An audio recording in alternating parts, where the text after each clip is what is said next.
आज पूरे जम्मू कश्मीर में मातम छाया हुआ है।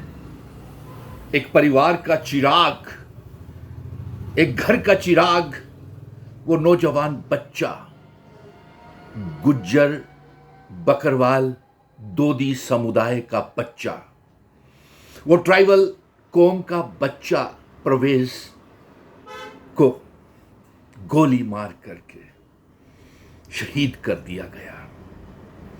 बहुत अफसोस हुआ और ऐसा शर्मनाक हादसा जम्मू कश्मीर के इतिहास में कभी देखने को नहीं मिला है। और ऐसी कभी हमने नहीं सुना कि दिन दहाड़े जम्मू कश्मीर की पुलिस ने किसी बेगुनाह बेकसूर नौजवान को गोली मारकर इनकाउंटर करके नकली इल्जाम लगा दिया कि वो ड्रग पेडलर, नशा बेचने वाला था। आज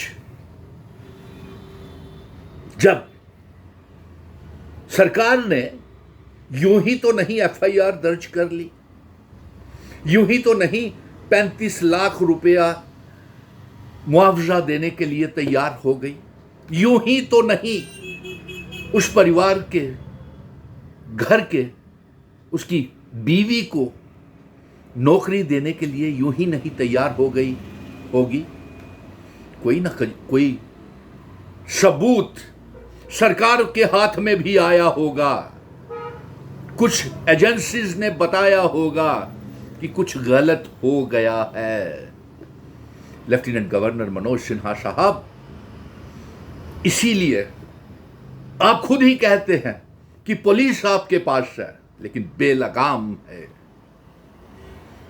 आज क्या मुआवजा देने के साथ वो 35 लाख रुपया देने के बाद आप ले लीजिए 35 लाख रुपया, परवेज नौजवान, वो 20-21 साल का नौजवान जिसकी 2 महीने भी नहीं हुई शादी हुए, उसकी बीवी का सुहाग आपने छीन लिया, उस बेटी का आपने सिंदूर छीन लिया, उस बहन का, 6 बहनों का भाई छीन लिया, उस मां का आपने चिराग, उस घर का चिराग बुझा दिया, उस मां का लाल छीन लिया फेक इनकाउंटर से। क्या वजूहत रही, क्या वजह रही उस बेगुनाह को मारने की? आज दिल जार जार रो रहा है ऐसा हादसा।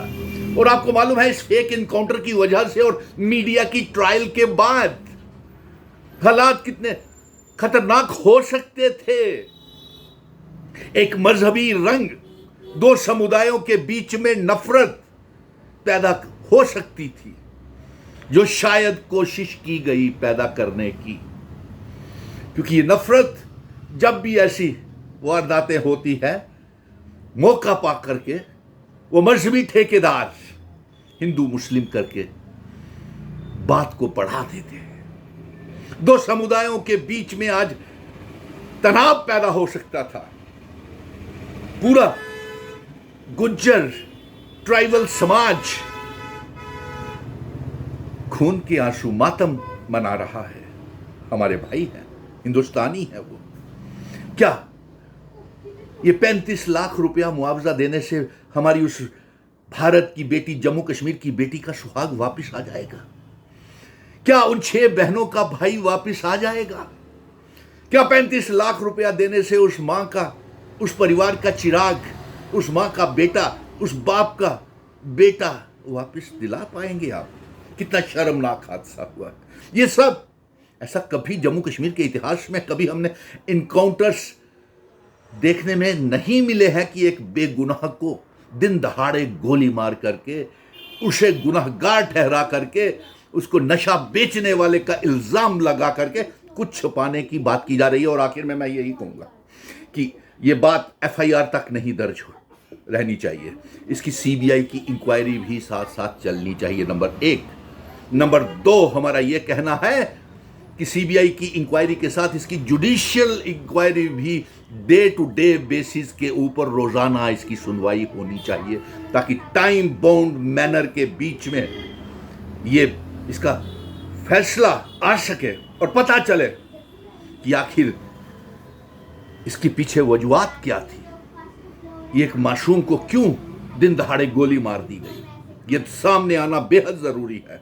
एलजी साहब, आप तो कहते हैं पुलिस आपके अंडर है, लेकिन 5 अगस्त 2019 के बाद ये ना जाने ये क्रिमिनल्स, चोर, नशाखोर, नशा बेचने वाले दिन दहाड़े इतने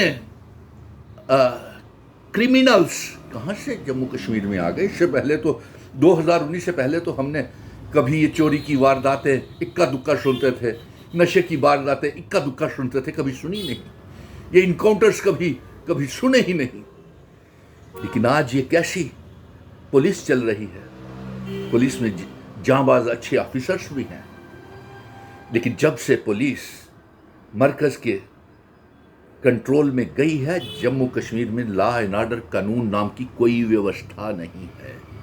मुझे फ़ख्र है अपने जम्मू कश्मीर की पुलिस के ऊपर, लेकिन वहाँ भी कुछ काले भेड़िए हैं जो सारी पुलिस को बदनाम कर देते हैं।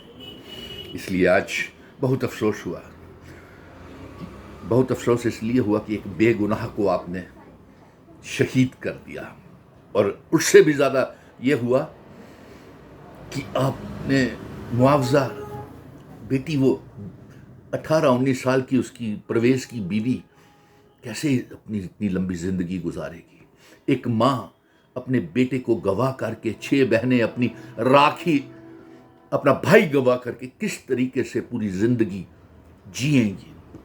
वो बाप जिसकी आंखें ताउम्र नम रहेंगी, वो इंसाफ कौन देगा, वो इंसाफ कहाँ से आएगा। आपकी नौकरी, मुआवजा, ये कोई एहसान नहीं कर रहे हैं आप, और आप एफआईआर से काम नहीं चलेगा जनाब। आप सीबीआई की इंक्वायरी भी करवाएं, और साथ में डे टू डे बेसिस के ऊपर जुडिशियल इंक्वायरी का भी ऐलान करें, और हर रोज़